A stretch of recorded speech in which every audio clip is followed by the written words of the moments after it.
What up, America? Doug Gottlieb Show. Fox Sports Radio. Coming to you from the TireRack.com studios. TireRack.com, what you get there. Unmatched selection, fast, free shipping, free road hazard protection, over 10,000 recommended installers. TireRack.com, it's the way that tire buying should be. Welcome in.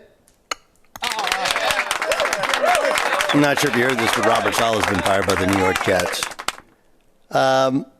Not surprising, but surprising, right? Jets haven't fired a coach in season. It's 5 games in. They're 1 game out of first place in a division that, you know, you would have thought the Dolphins would have a chance to have some separation. We don't know when their quarterback will come back. The Bills had gotten off to a fast start and then, you know, disaster past couple weekends. And so the Jets, even though they're not playing good football, still hanging around. And the one part about the Jets would seem to be, you know, doing well was their defense. And though they appointed their defensive coordinator, their interim head coach, the fact is that their defense was likely coached by their head coach, who's a former defense coordinator, Goodwin. So what is it? Well, I mean, look, around the league, many people had said it's a dysfunctional franchise. Joe Douglas in his last year as the GM doesn't seem like he's long for that job. The offense continues to struggle to get the plays in on time, and just, you know, you have a quarterback who appears to have aged. You know, not just coming off an Achilles injury, but also the age is catching up to him, and he's not the same player. And a team who keeps cycling through coaches, cycling through quarterbacks, appears to be on the brink of yet another refresh cycle. And it's interesting to me, right? There's a lot of different ways to win football games, but when you take a quarterback who's played this long, I mean, the Tom Brady thing is the exception, and the rule is what's happened so many other places, where aging quarterback, do you acquiesce and install their system? There's a reason that their first team let them go. You know, Donovan McNabb was traded in division from the Eagles to the Skins at the time, now the Washington Commanders, and never amounted to much. Obviously, we've seen what's happened with Russell Wilson. Brady was surrounded by such elite talent, and he's such an elite talent as an organizer that even during COVID, he was able to get them extra workouts. And look, they won the Super Bowl. People forget they were the wild card there. They were the last team in. They had to play 3 road games just to get into the Super Bowl. So it became a success only because of the postseason success, which was very much because of Brady early in the games and then the defense late in the games.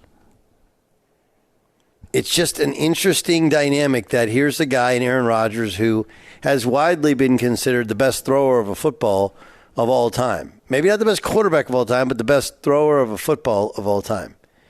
And yet, as his athleticism wanes with the Achilles tendon injury, as his running ability wanes, not just with his Achilles injury, but with his age and everybody catching up to him.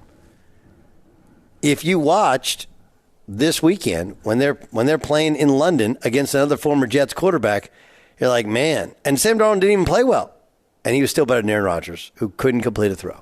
I think this was the Jets not postponing the reality, which was they had to move on from Saleh. I don't think there's any question that Aaron Rodgers thought he didn't know what the hell he's doing. And there's always been and going to be a rift with the team if you have a coach talking about a quarterback and a quarterback openly, wildly disagreeing with the coach in the media in public. So they ask some of his defensive guys, and they asked Saleh about his defensive guys, and it's a completely different vibe over there. And now he's out of a job. It's a weird one. Can't say I didn't see it coming. You know? Can't say I didn't see it coming. That's the only part. And really when he look, I understand that you say it's not bad leadership skill. I think it's terrible leadership what he did when he talked about Aaron Rodgers and the cadence. And then Rodgers really cut his legs out when he's like, maybe we need to hold guys accountable, because that made all of us think he's not holding him accountable. And then when they came back to Saleh last Monday and asked him about it, he backtracked on talking about the cadence, instead talking about getting the plays in and off on time, which is a shot at his offensive coordinator. So even though his quarterback is a tough one to coexist with, he did basically call him out. Then when the quarterback pushed back against him, now he called out his offensive coordinator, who is definitely big part of the problem, in that he doesn't get the right plays called, and let alone call them in a timely manner. But all of that can, of course, irk Aaron Rodgers, who has this level of chippiness, which is unforeseen in the current NFL culture. He always thinks he's slighted. He always thinks he deserves more. And I believe he is worth more. He is a great, all-time great quarterback.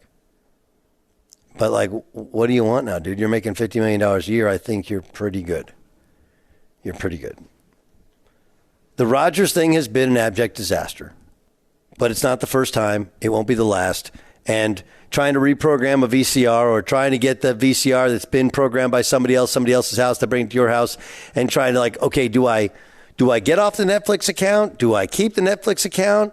Is this going to alert them? Are they going to be mad? What do I do? I mean, like, look, he's been in this league a long time, been very successful, knows a lot, thinks he knows everything, and is really hard to coach. Buyer, what do you think, man? I respect and appreciate your opinion on this thing, because you know I've been pro Aaron for a long time. I'm not saying I've changed and I'm anti Aaron.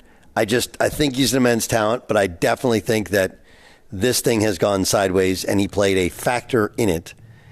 But I also think that Robert Saleh it wasn't like he purported himself as a great head coach, or some other things he said. And I think that the cadence thing, then all of a sudden you throw your offensive coordinator under the bus. I didn't think that was a strong look a week ago.